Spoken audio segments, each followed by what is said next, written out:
Jury waivers.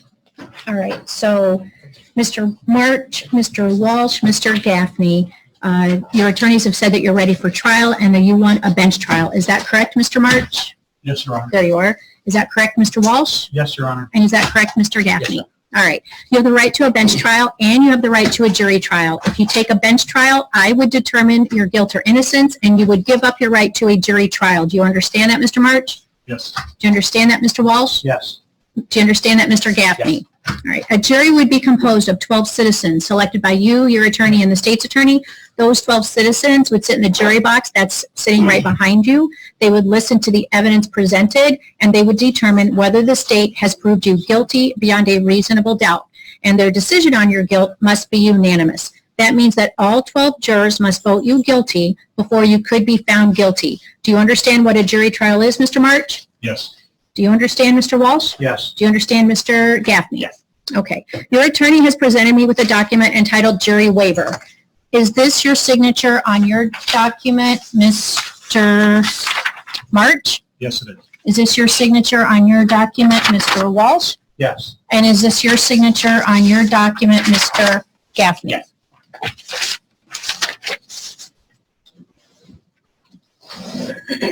Did you read it or was it explained to you before you signed it, Mr. March? Both, Your Honor. Mr. Walsh? Both, Your Honor. Mr. Gaffney? Do you understand that by signing this document that you have given up your right to a jury trial, Mr. March? Yes. Mr. Walsh? Yes. Mr. Gaffney? Do you understand that by signing this form that I am going to determine your guilt or innocence, that is, I will decide whether the state has met its burden of proving you guilty beyond a reasonable doubt? Mr. March? Yes. Mr. Walsh? Yes. Mr. Gaffney?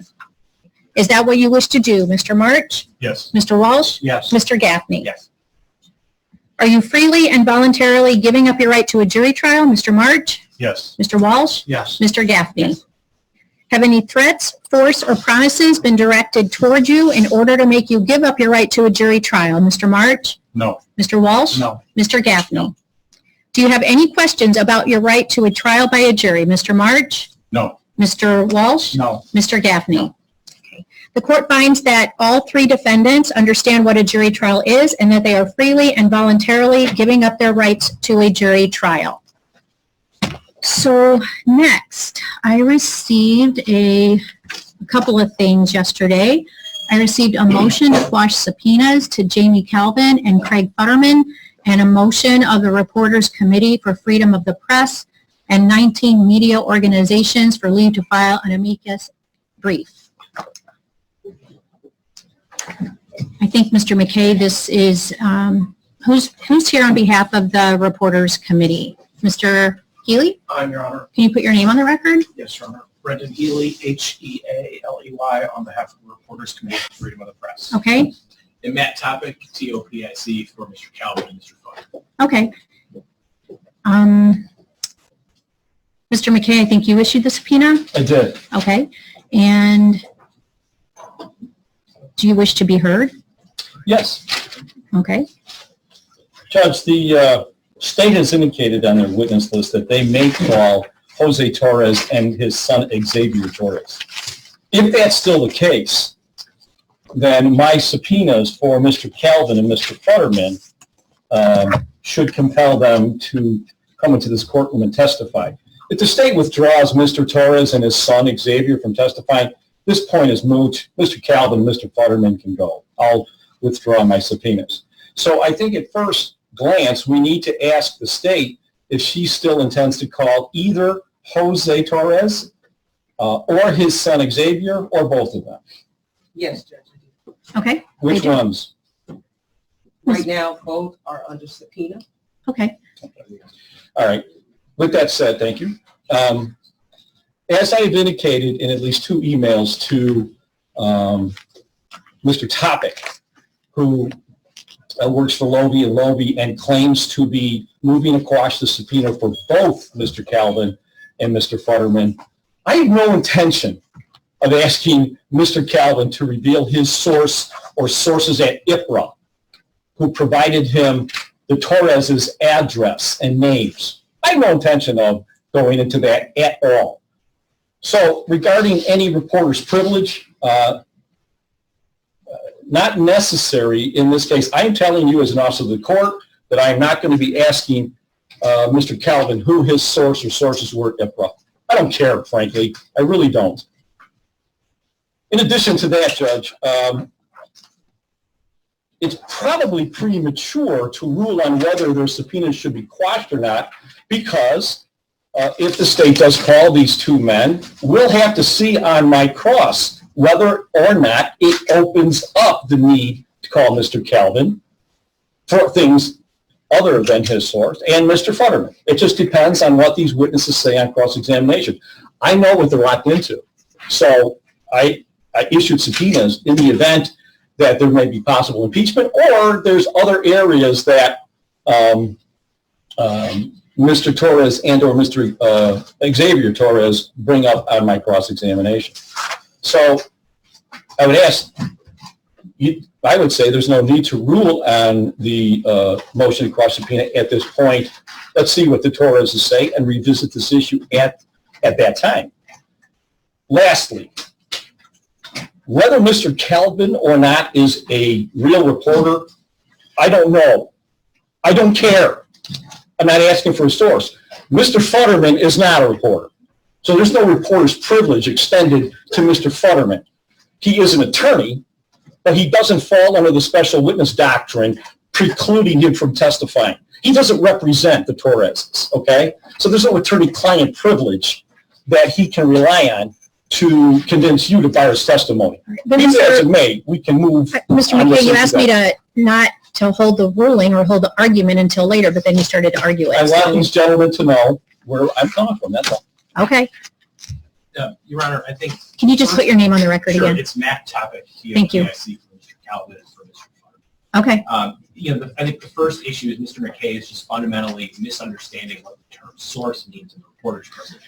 It is not limited to the name of a confidential source or the name of the person who provides information. It also includes, quotes, means from or through which news or information was obtained. Means has been defined as useful or helpful to the desired end. This is the Slover case decided to use it.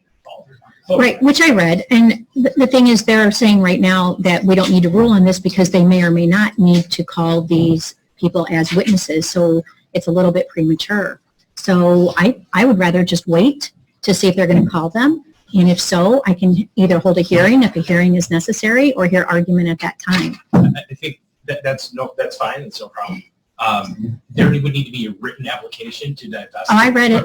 And there would need to be a written application to address the special witness doctrine. I can represent to you that Mr. Futterman has had no discussions with the Torreses and could provide no useful testimony at all.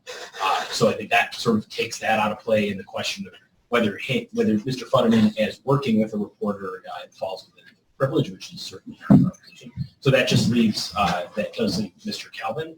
If that's your like to receive, that's fine.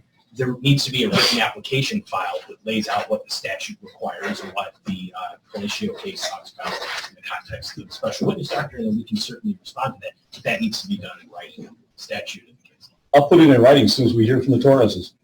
Okay.